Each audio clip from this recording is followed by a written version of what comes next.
Hello everyone, स्वागत है आप सभी का हमारे यूट्यूब चैनल ज्ञान गंगा हिंदी में।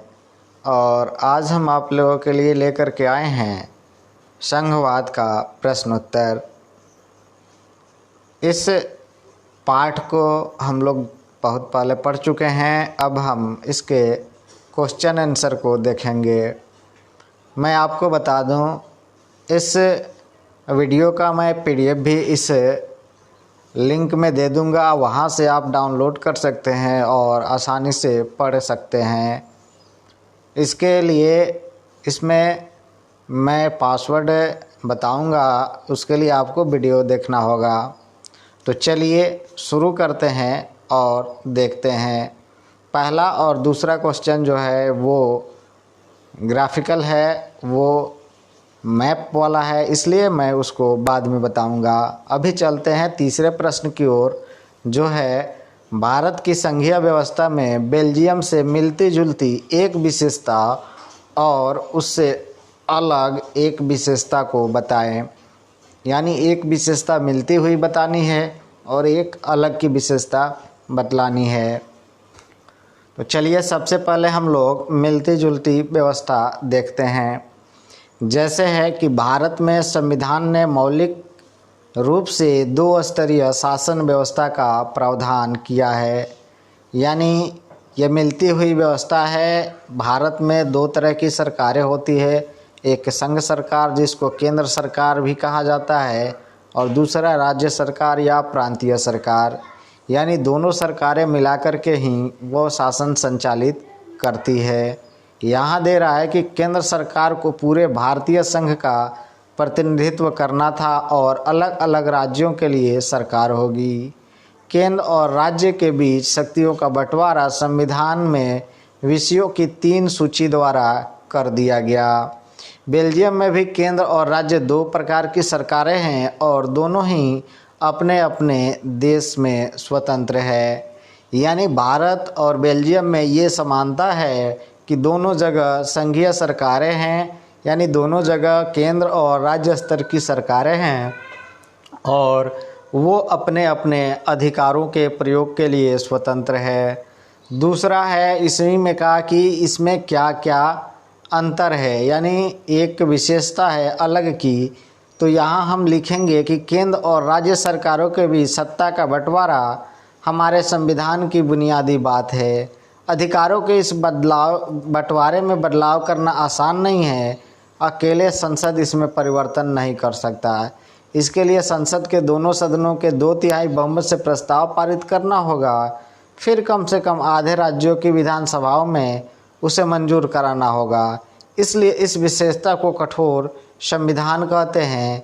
यह संघात्मक शासन के लिए ज़रूरी है।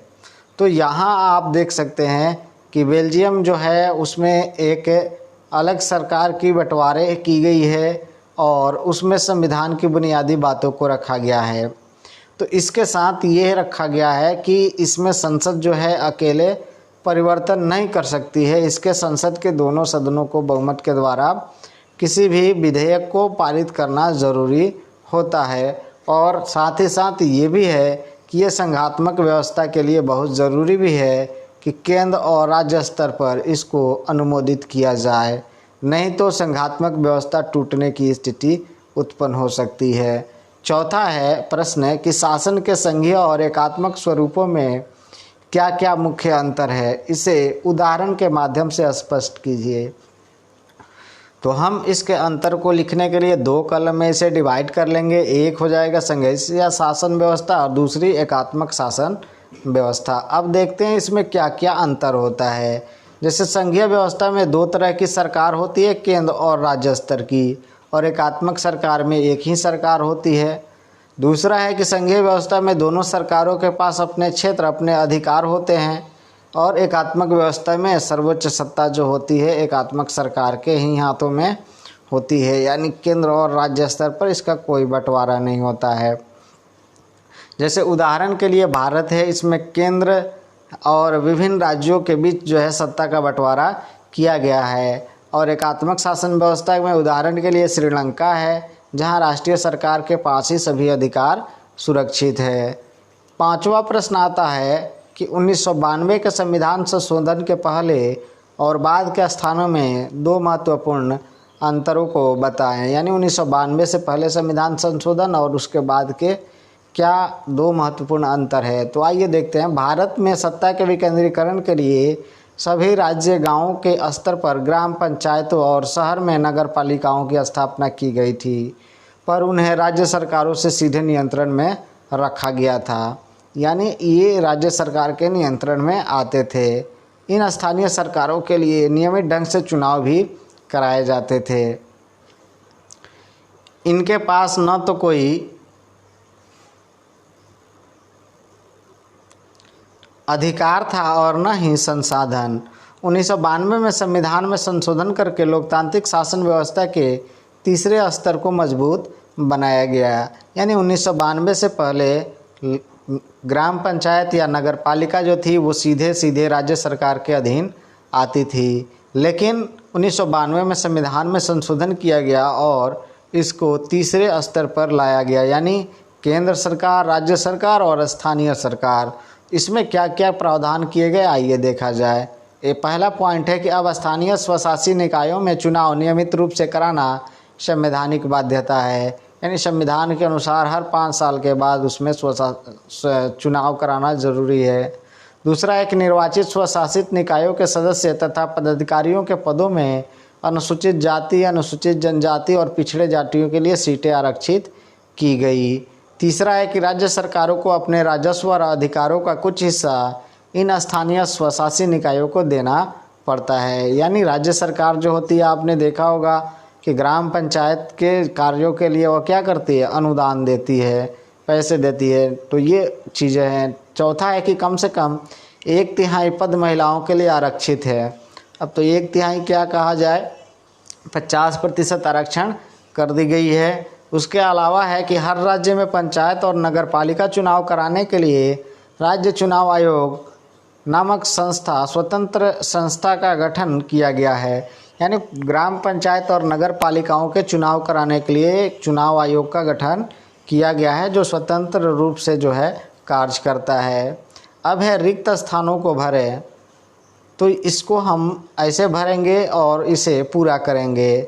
जैसे चूँकि अमेरिका स्वतंत्र राष्ट्रों के साथ आकर सदा संघ बनाने की तरह का संघ है, इसलिए वहाँ सभी इकाइयों को समान अधिकार है। संघीय सरकार के मुकाबले प्रांत अति शक्तिशाली हैं, लेकिन भारत की संघीय प्रणाली आंतरिक विविधता को ध्यान में रखते हुए बनाए गए संघ की है और यहाँ कुछ राज्यों को और ज़्यादा शक्तियाँ प्राप्त है। यानी कुछ और राज्यों को और ज़्यादा शक्तियाँ प्राप्त है का मतलब क्या है, विशेषाधिकार दिया गया है। तो विशेषाधिकार प्राप्त राज्य जो हैं उनको कुछ ज़्यादा ही अधिकार मिल जाते हैं। अगला सवाल है कि भारत की भाषा नीति पर नीचे 3 प्रतिक्रियाएं दी गई है। इनमें से जो आप ठीक समझते हैं उनके पक्ष में तर्क और उदाहरण दें। एक है संगीता का। इन्होंने क्या कहा, इन्होंने कहा कि प्रमुख भाषाओं को समाहित करने की नीति ने राष्ट्रीय एकता को मजबूत किया है। यानी अलग अलग भाषाओं को भारत में स्थान दिया गया है, इसलिए भारत की एकता मजबूत हुई है। अरमान का कहना है कि भाषा के आधार पर राज्यों के गठन ने हमें बांट दिया है, हम इसी कारण अपनी भाषा के प्रति सचेत हो गए हैं। यानी हम अपनी भाषा को ही ज़्यादातर तरजीह देने की कोशिश कर रहे हैं, ये अरमान का कहना है। हरीश कह रहा है कि इस नीति ने अन्य राज्यों के ऊपर अंग्रेजी के प्रभुत्व को मजबूत करने भर का काम किया है। यानी हरीश का कहना है कि भाषा नीति की वजह से अन्य भाषाई राज्यों में इंग्लिश को ज़्यादा जो है काम भरपूर मजबूत करने की कोशिश की गई है। तो इसका उत्तर इस प्रकार लिखेंगे, हम संगीता का देखेंगे तो इसमें है कि प्रमुख भाषाओं को समाहित करने की नीति ने राष्ट्रीय एकता को मजबूत किया है। अरमान का है कि भारत भाषा के आधार पर राज्यों के गठन ने हमें बांट दिया है, इसी कारण हम अपनी भाषा के प्रति सचेत हो गए। और हरीश का कहना है कि इन नीति के अन्य भाषाओं के ऊपर अंग्रेजी प्रभुत्व को मजबूत करने भर का काम किया है। तो इसमें हम सबसे अच्छा मानते हैं किसका तर्क, और वो तर्क है संगीता का। जैसे संगीता का भारत की भाषा नीति पर तर्क सही है। उसका कहना है कि प्रमुख भाषाओं को सम्मानित करने की नीति ने राष्ट्रीय एकता को मजबूत किया है। भारत में 40% लोग हिंदी बोलते हैं। हिंदी के अतिरिक्त बहुत सी भाषाएं बोली जाती है। यदि किसी एक भाषा को प्रमुख बना दिया जाता तो अन्य भाषाई लोगों के सामने कई समस्याएं खड़ी हो जाती।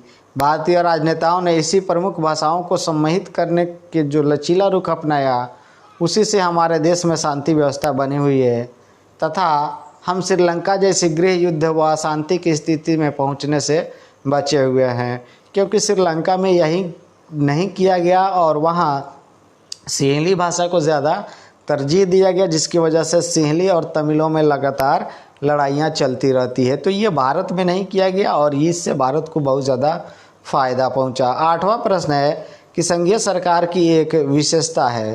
तो यहाँ 3 ऑप्शन दिए गए हैं, इसमें कौन सी संघीय सरकार की विशेषता है। पहला है कि राष्ट्रीय सरकार अपने कुछ अधिकार प्रांतीय सरकारों को देती है, यानी कुछ अधिकार। तो ये गलत है, विशेषता नहीं है। ख है कि अधिकार विधायिका, कार्यपालिका और न्यायपालिका के बीच बट जाते हैं। तो ये कुछ हद तक सही है। और तीसरा ऑप्शन है कि निर्वाचित पदाधिकारी ही सरकार में सर्वोच्च ताकत का उपयोग करते हैं। तो ताकत का उपयोग करने का मतलब ये नहीं हुआ कि वे ताकत का उपयोग करते हैं, बल्कि संविधान के अनुसार कार्य करते हैं। और घ है सरकार की शक्ति शासन के विभिन्न स्तरों के बीच बट जाती है। तो ये सबसे बढ़िया तर्क है, क्योंकि इसमें जो होता है हमारे अभी हमने देखा कि केंद्र सरकार, राज्य सरकार और 1992 में संशोधन करके प्रांतीय स्तर पर भी इसका बंटवारा किया गया। यहाँ 9वां प्रश्न आता है कि भारतीय संविधान की विभिन्न सूचियों में दर्ज कुछ विषय यहाँ दिए गए हैं, उन्हें नीचे दी गई तालिका में संघीय सूची, राज्य सूची और समवर्ती सूची वाले समूहों में लिखें। जैसे रक्षा है तो ये किस सूची में आएगा। पुलिस, कृषि, शिक्षा, बैंकिंग, वन, संचार, व्यापार और विवाह। तो इसको हम 2 सूची में बांट देंगे, 3 सूची में बांट देंगे। केंद्र सूची यानी जिसको संघीय सूची बोलते हैं, और दूसरा राज्य सूची, और तीसरा जो है समवर्ती सूची। तो 3 सूची यहाँ बना लिए और इसमें हम लोग लिखेंगे। तो रक्षा आ जाएगा संघीय सूची में, बैंकिंग संघीय सूची में और संचार संघीय सूची में, और पुलिस राज्य सूची में, कृषि राज्य सूची में और व्यापार राज्य सूची में। शिक्षा, वन और विवाह ये दोनों सूची में आएंगे। इसमें केंद्र और राज्य सरकार दोनों कानून बना सकती है। लेकिन अगर एक ही विषय पर राज्य के अलावे केंद्र सरकार कानून बनाती है तो केंद्र सरकार के कानून को ज़्यादा महत्व दिया जाएगा। 10वां प्रश्न है कि नीचे भारत के शासन के विभिन्न स्तरों और उनके कानून बनाने के अधिकार क्षेत्र के जोड़े दिए गए हैं, इनमें से कौन सही मेल वाला नहीं है, यानी कौन जो है सही जोड़ा नहीं है, ये हमको बतलाना है। तो क का मेल किया है राज्य सरकार राज्य सूची, केंद्र सरकार संघीय सूची, केंद्र और राज्य सरकार समवर्ती सूची, और स्थानीय सरकार जो है अविशिष्ट अधिकार। तो घ वाला जो है वो गलत है, स्थानीय सरकार को अविशिष्ट अधिकार नहीं मिले हुए हैं। इसके अलावा यहाँ दूसरा ऑप्शन दिया गया है, सूची 1 और सूची 2 में मेल ढूंढें और नीचे दिए गए कोड के आधार पर सही उत्तर चुनें, यानी इसमें मेल ढूंढना है। पहली सूची है और यहाँ दूसरी सूची है। पहली सूची है भारतीय संघ में प्रधानमंत्री होता है, राज्य में सरपंच, तो ये यहाँ गलत हो रहा है। नगर निगम में राज्यपाल, ये यहाँ गलत हो रहा है। और ग्राम पंचायत में मेयर, ये यहाँ गलत हो रहा है। तो इसको हमको क्या करना है, सही तरीके से सजा देना है। तो यहाँ आप देख सकते हैं ये जो कोड दिया गया है, 1 का दिया गया है, 2 का, 3 का और 4 का।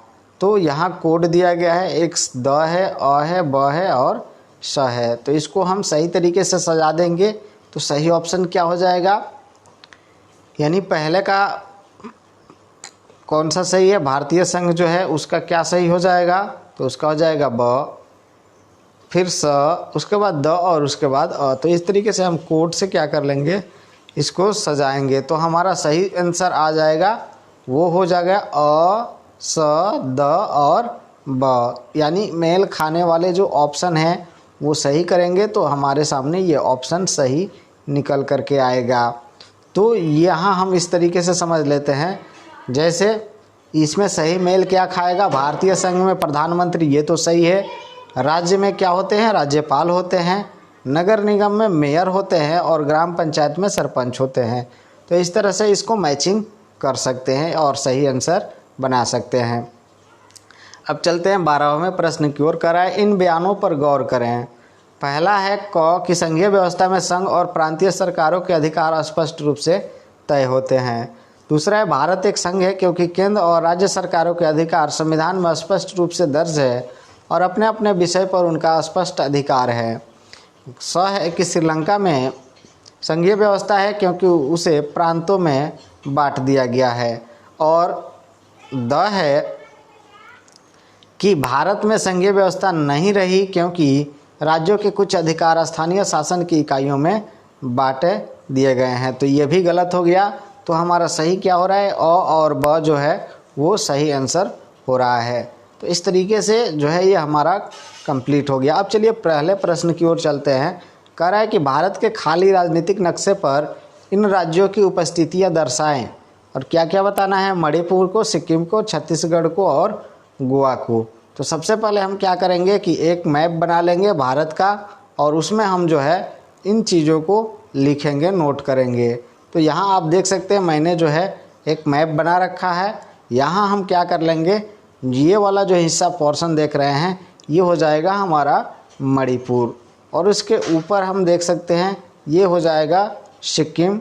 इसके बीच में हम देख सकते हैं ये हो जाएगा छत्तीसगढ़ और ये लास्ट में गोवा। तो इस तरीके से जो है हमने पहला क्वेश्चन जो था मैप वाला वो कंप्लीट कर लिया है। अब चलते हैं दूसरे क्वेश्चन की ओर। यहाँ हमारे सामने आ रहा है दूसरा कि विश्व के खाली राजनीतिक मानचित्र पर भारत के अलावा संघीय शासन वाले 3 देशों की अवस्थिति को बताएं और उन्हें नक्शे में रंग भरें। यानी भारत तो एक संघीय शासन व्यवस्था वाला है ही, इसके अलावा 3 अन्य देशों की स्थिति को भी बतलाना है। तो यहाँ आप देख सकते हैं यहाँ हमने मैप बना रखा है और इसमें हमने 3 देशों को दिखाने की कोशिश की है। जैसे यहाँ आप देख सकते हैं हमारा प्यारा देश भारत है, तो ये एक तो है ही। इसके अलावा ये वाला जो क्षेत्र है आप देख सकते हैं ये बेल्जियम है और ये हो जाएगा हमारा कनाडा और ये हो जाएगा संयुक्त राज्य अमेरिका। तो 1 2 3 ये 3 हो गए और ये भारत हो गया। तो इस तरीके से जो है हम इस प्रश्न उत्तर को कंप्लीट कर लिए। दोस्तों इस वीडियो का पासवर्ड है ज्ञानगंगा 1। तो इस पासवर्ड का उपयोग करके आप जो है इस PDF को ओपन कर सकते हैं और आसानी से लिख या समझ सकते हैं। तो वीडियो आपको कैसा लगा आप हमें ज़रूर कमेंट करके बताएं। अगर कोई सलाह सुझाव हो तो उसे भी दें। अगर वीडियो आपको पसंद आती है तो अपने दोस्तों में शेयर करें ताकि हमारी भी मदद हो सके।